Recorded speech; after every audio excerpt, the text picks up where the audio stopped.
തങ്കയങ്കി രഥഘോഷയാത്ര പമ്പയിൽ എത്തിയിരിക്കുന്നു. ദേവസ്വം വകുപ്പ് മന്ത്രി വി എൻ വാസവന്റെ നേതൃത്വത്തിൽ തങ്കയങ്കി ഘോഷയാത്രയ്ക്ക് സ്വീകരണം നൽകി. ഇക്കുറി വളരെ സുഗമമായിട്ട് തന്നെ ശബരിമല ദർശനം പോവുകയാണ്. അയ്യപ്പ ഭക്തരൊന്നും വലിയ പരാതിയിൽ ഒന്നും ഉന്നയിച്ചിട്ടില്ല.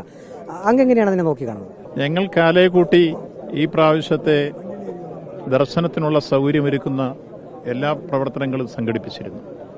ഏതാണ്ട് ജൂലൈ മാസം മുതൽ കേന്ദ്രീകരിച്ച മീറ്റിങ്ങുകൾ ആരംഭിച്ചു. 6ഓളം കേന്ദ്രീകരിച്ച മീറ്റിംഗ് നടന്നു. അതിനുശേഷം എല്ലാ ഇടത്താവളങ്ങളിലെയും മീറ്റിംഗ് ഞങ്ങൾ നേരിട്ട് പോയി കൂടിയിരുന്നു. കേരളത്തിലെ സംസ്ഥാന ഗവൺമെന്റിന്റെ എല്ലാ ഭരണരംഗത്തെ ഡിപ്പാർട്ട്മെന്റുകളെ ഏകോപിപ്പിച്ച് അതോടൊപ്പം ദേവസ്വം ബോർഡിന്റെ കീഴിൽ നല്ല രൂപത്തിലുള്ള ഒരുക്കങ്ങൾ എല്ലാം ചേർന്ന്, പിന്നെ സന്നദ്ധ സംഘടനകൾ, ഇതെല്ലാം ചേർന്നൊരു ടീം വർക്ക് ആദ്യം മുതൽ സംഘടിപ്പിക്കാൻ ഞങ്ങൾക്ക് കഴിഞ്ഞിരുന്നു. അങ്ങനെ സംഘടിപ്പിച്ചതിന്റെ ഒരു നെറ്റ് റിസൾട്ടാണ് ഇപ്പോൾ ഇവിടെ തന്നെ പമ്പയിൽ 20,000 സ്ക്വയർ ഫീറ്റ് ജർമ്മൻ പന്തലുണ്ട്. 3,000 പേർക്ക് വിരിവയ്ക്കാം. നടക്കലിലാണെങ്കിൽ 17,000 സ്ക്വയർ ഫീറ്റ് ജർമ്മൻ പന്തലുണ്ട്. അവിടെ 2,500 പേർക്ക് വിരിവയ്ക്കാം. ഇവിടെ 7,000-ഓളം ആൾക്ക് മഴ നനയാതെ വെയിൽ കൊള്ളാതെ നിൽക്കാനുള്ള സൗകര്യങ്ങളുണ്ട്.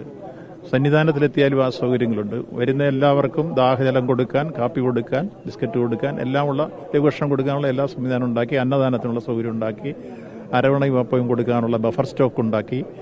അപ്പോൾ എല്ലാ ക്രമീകരണങ്ങളും ഉണ്ടാക്കി. അത് കാനനപാതയിൽ കൂടി വരുന്നവർക്കും ആ സൗകര്യം ഉറപ്പാക്കി. പിന്നെ ശരാശരി 80,000-ത്തിലധികം തീർത്ഥാടകർ ഒരു ദിവസം വരുന്നുണ്ട്. പോലീസ് സേനയുടെ അവരുടെ ഒരു സേവനം എങ്ങനെയാണ്?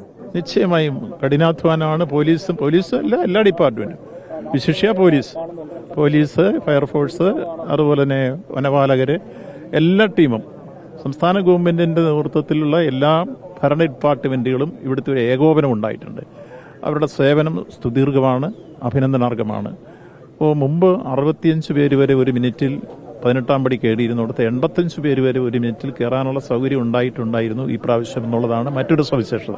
അങ്ങനെ നേരത്തെ തന്നെ പറഞ്ഞിരുന്നു പരിചയസമ്പന്നരായിട്ടുള്ള പോലീസ് ഉദ്യോഗസ്ഥരെ 18-ാം പടിയിൽ നിയോഗിക്കുമെന്ന്. അതിന്റെ ഗുണമുണ്ടായി അല്ലേ? ഉണ്ടായിട്ടുണ്ട്. ഈ 18-ാം പടിയിൽ നിന്ന് മാത്രമല്ല, പൊതുവെ ഇവിടെ ഡ്യൂട്ടിക്ക് നിയോഗിക്കപ്പെട്ട ഓഫീസേഴ്സ് എല്ലാം പരിചയസമ്പന്നരായിരുന്നു. അതിന്റെ ഗുണവും ഉണ്ടായിട്ടുണ്ട്.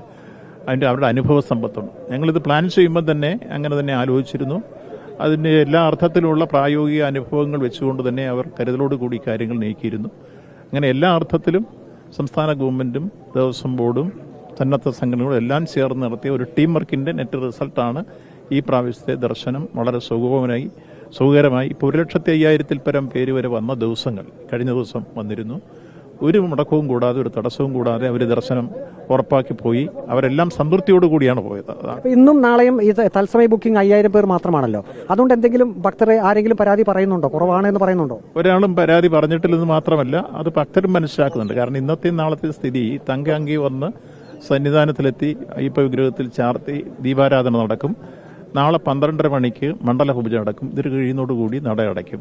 ഇതൊരു പ്രക്രിയയാണ്, എല്ലാവർക്കും അറിയാം. അതുകൊണ്ട് തന്നെ ആളുകൾക്ക് ആർക്കും പരാതിയില്ല.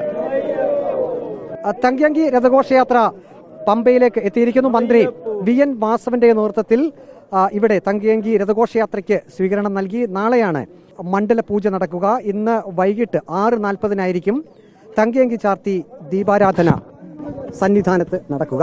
വീഡിയോ ജേർണലിസ്റ്റ് വിഷ്ണു പ്രസാദിനൊപ്പം reporter Praveen Purushothaman, in reporter.